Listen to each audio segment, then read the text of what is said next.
Welcome back, everyone. I'm Jordan Giesige, and this is The Limiting Factor. Investor Day was a marathon event. It had a runtime of 3.5 hours and went into a lot of technical detail. Even for me, it took a couple of days of rewatching the video and note-taking to fully digest everything that was said. Now that I have, today I'll give my interpretation, or Cliff's Notes. Tesla provided their own outline for the event, but what I'm going to do is reframe it in a way that may be easier to relate to for most people, add important context to provide insights, and discuss the implications of not just Tesla's technical innovation, but also their cultural innovation. Before we begin, a special thanks to my Patreon supporters and YouTube members. This is the support that gives me the freedom to avoid chasing the algorithm and sponsors. As always, the links for support are in the description. As Zach Kirkhorn of Tesla explained in the opening of Tesla Investor Day, there were 3 parts to the presentation. First, the Master Plan Part 3 keynote about what it takes to convert the Earth to sustainable energy generation and use. That is, the macro level. Second, how the functions within Tesla are contributing to that global need. That is, the micro level. Third, summarizing what the micro and macro mean for the company as a whole. Micro, macro, and company are words that are very much geared towards the technically and financially minded. Although that type of language is well suited to an investor presentation, it doesn't really grab you on a human level. They're topics, and topics are about the what. In contrast, the general public is more likely to be drawn in by narratives, themes, and ideas which tell you more about why Investor Day is important and add a sense of meaning and interest. When I look at Investor Day from that perspective, this is what I see. First, hope. We already have the technology to transition the world to sustainable energy. It's just a matter of how quickly and cheaply we can scale it. Second, scaling quickly and cheaply requires maximizing the pace of innovation. Tesla's pace of innovation is arguably the fastest of any large company, and they've become the best manufacturer in the world. I say that because vehicles are the highest volume, large, complex product in the world, and Tesla produces them the most efficiently. Third, Tesla's manufacturing expertise and efficiency means they'll produce desirable and affordable EVs and other products with big margins. And that means if Tesla continues on their current trajectory, they'll be the most profitable company in the world. As I'll explain in the summary, profit isn't a dirty word. It helps accelerate the transition to sustainable energy. With that narrative in place, let's dig into Investor Day, starting with hope. As Elon said in the Master Plan Part 3 discussion, quote, "This is the main message for today, hope and optimism based on physics. There's a clear path to sustainable energy on Earth with abundance, with well over 8 billion people. Most of the smart people I know don't actually see a clear path to a sustainable future at our current population, or that we have to resort to extreme measures. None of this is true." End quote. That is, in order to transition the world to sustainable energy, people have to believe it's actually possible. Right now, there's a lot of people that don't believe it's possible. The thinking is that because climate change is already occurring, we're either doomed or we have to immediately begin living austere lives with a low birth rate to turn things around. Neither of those things are true. There's a range of potential futures, so it's not a fait accompli that we're doomed. And if we use the technologies that are available today and scale them quickly enough, we can have a future with both abundance and sustainability. So what Elon is attempting to do with Master Plan Part 3 and Tesla is to create a narrative that lays out the facts on what it takes to transition the world to sustainable energy.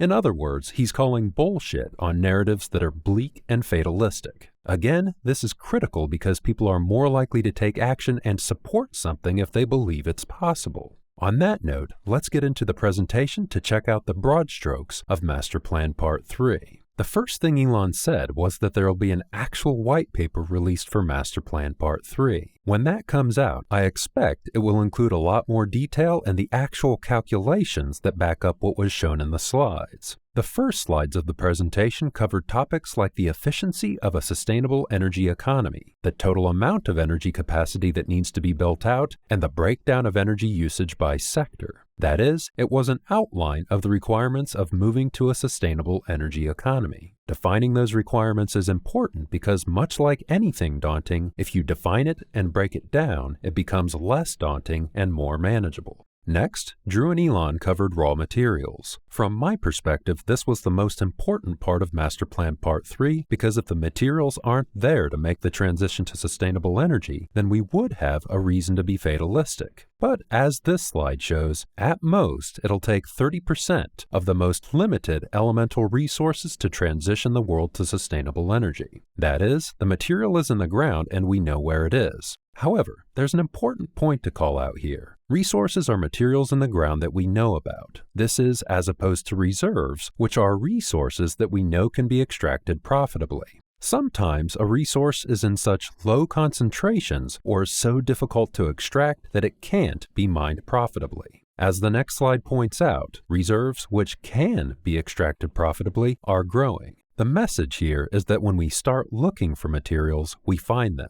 And each year, we're getting better at extracting raw materials profitably. That's the inverse of what many people think happens with raw materials, which is that there's less raw materials each year. Furthermore, as this image shows, recycling will also play a part in improving raw material supply. How much material can we get from recycling? By 2025, it's expected to be 150 gigawatt hours, which is about 9% of projected battery materials demand. And by 2030, it's expected to be over 400 gigawatt hours, which will be about 12% of projected battery materials demand. With that said, that'll change over time and recycling will become increasingly important. Using nickel as an example, nickel production is expected to begin topping out next decade, and from there on, the recycled material will come to dominate supply in the 2040s. That is, after we have the materials out of the ground, we can cut back on the digging and mining. However, for now, we still need to do a lot of digging and mining.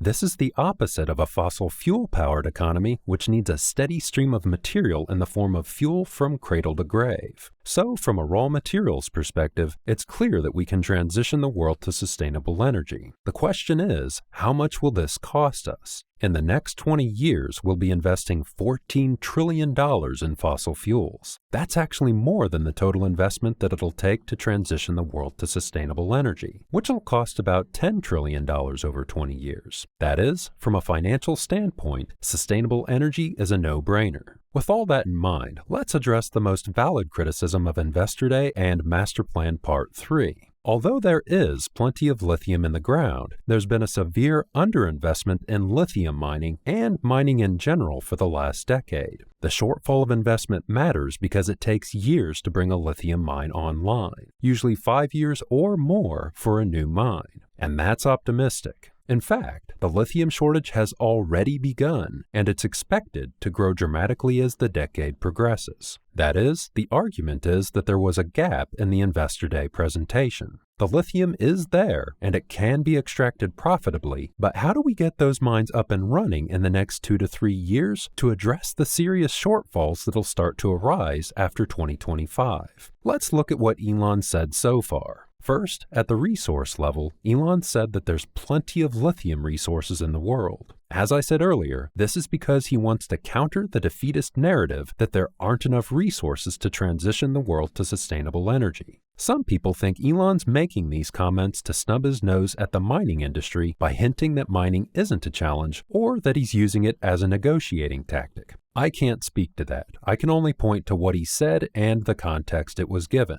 Second, at the refining level, Elon said this is the biggest bottleneck, but that comment hasn't been qualified in any way with specifics, such as the time frame he's talking about, or whether it's just Tesla or the entire industry that he's referring to.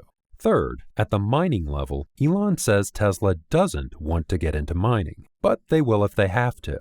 However, he's never made any comments on how Tesla intends to navigate the shortfall of lithium that's expected later this decade. 5 years ago, Tesla was one of the only players in the lithium game. But that's not the case anymore, and there's no public information indicating that Tesla has secured the massive quantities of lithium they'll need. They could have, or they may have investigated it and aren't concerned, but it's not something they've shared with investors. To say that's frustrated people who are concerned about Tesla's lithium supply and those who are in the lithium mining and refining industry is an understatement to say the least. There's not a lot of neutral opinions on the topic. On one side, people are saying that it's too late, and Tesla's growth is now destined to be kneecapped in a few years. Meanwhile, others are saying that it's inevitable that Tesla continues to grow at 50% per year, and the raw materials aren't a challenge. My guess is that reality will be somewhere in between. For my part, I'd like to hear more about Tesla's plans to secure mined material. But since that doesn't seem to be forthcoming, it's something I need to investigate. I'm going to consult the best minds in the industry to make sure I'm building a solid case with solid assumptions and see if I can find the blind spots in each perspective. Regardless, what I do know is that even in a worst-case scenario, Tesla will still grow at 15% per year, and that threat is still a few years off. And as I explained in my Solving the Materials Bottleneck video, Tesla has a lot of levers they can pull. So all we're really debating here is the speed of the transition to sustainable energy, not whether the transition will happen.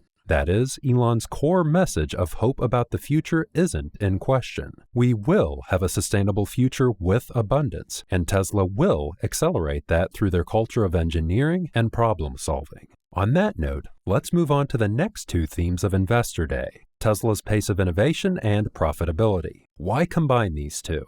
3 reasons. First, I won't be going deep today on technical details. There's just too much to cover in one video. As with Battery Day, I plan on doing a series of technical deep dives. Second, there's plenty of analysis and forecasting out there on Tesla's financials and profitability. I can provide the most value by assessing Tesla's technology and only cover financial or cost analysis when it arises naturally from the technology discussion. Third, once again, this video is a Cliff's Notes, so from that perspective, if we read between the lines about Tesla's innovation and profitability, what's the message? In my view, it's that Tesla's going to be a fierce competitor in any industry they enter, and will most likely bankrupt most of the legacy auto industry. Currently, Tesla's pulling in almost $10,000 of net profit per vehicle, while the nearest competitors like GM and BYD are earning 4 to 10 times less, and the worst competitors like Xpeng and NIO are losing over $10,000 per vehicle. That is, Tesla has a lot more room to increase volume to stimulate demand, cut prices, and still be profitable.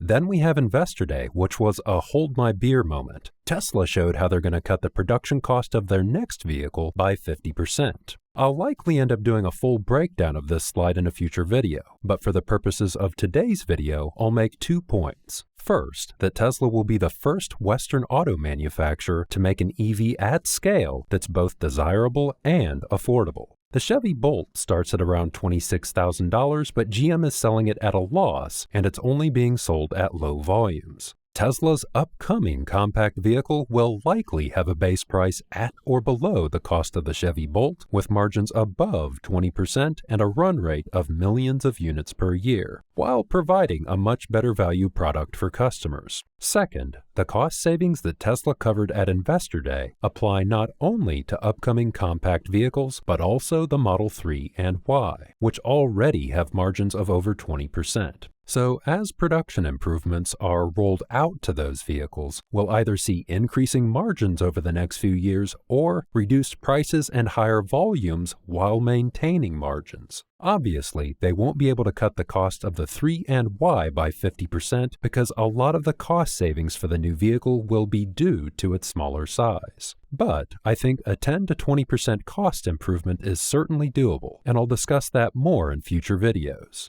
With all that said, although cost structure, gross margin, and profit are a good lens for assessing Tesla's pace of innovation and manufacturing expertise, just listing out Tesla's innovation stacks and the specific innovations within them is what really drops my jaw. Investor Day was only a slice of what Tesla's working on, a peek behind the curtain at their latest and greatest. But Tesla's been accruing advantages over legacy manufacturers for about 15 years. There are some companies that are doing some of these things, but no more than a few, and not to the degree of mastery that Tesla's doing them. The magnitude of this achievement can't be emphasized enough. Every one of these stacks is a world-class business in its own right. Tesla's just spilling over with innovation and talent. Or, more accurately, most large organizations have talented people that want to innovate, but they get kneecapped when they threaten the status quo.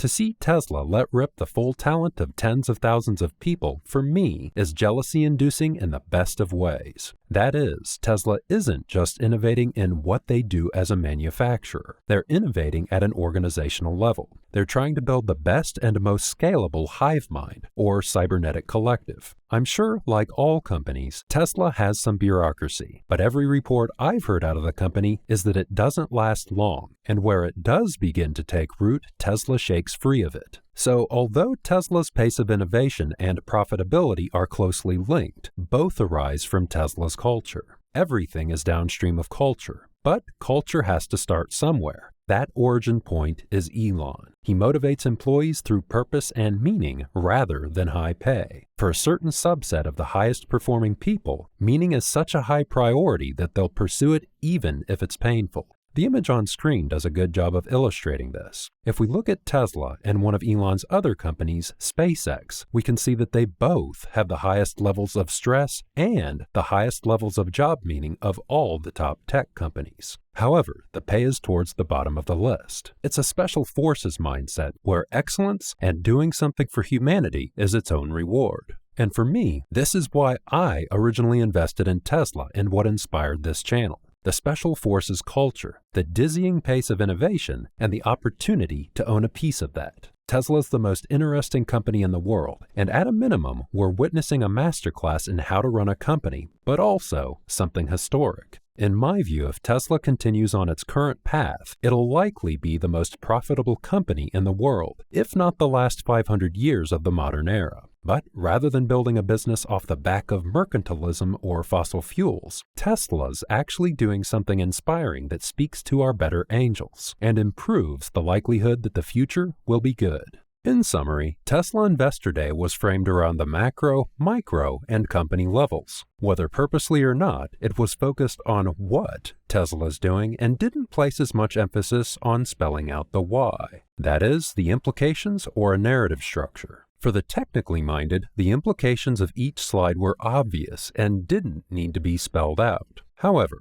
most people that aren't as technically minded or as familiar with Tesla want to be taken on a journey and walked through things in a way that captivates them. From that perspective, I saw Investor Day as being about hope, pace of innovation, and profit, which are things that most people can get excited about. The hope is necessary because a lot of people have lost hope. This isn't an airy-fairy point. Hope is a real thing with real impacts. Before you can make something happen in the world, people have to be open to the idea that it can actually happen. Then, in the technical part of Investor Day, ignoring the deep technical details and taking it at face value, Tesla's pace of innovation is inspiring and exciting. I don't know of any other company that's successfully innovating in useful ways in so many areas at once. The pace of innovation in turn creates a high-efficiency, profitable company. That's important in a capitalistic society. The fact that Tesla's products are high margin and high profit helps them carry out their mission of accelerating the world's transition to sustainable energy in two ways. First, they're lowering the cost floor. That means they'll be able to cut prices as their scale and supply of vehicles catches up with demand.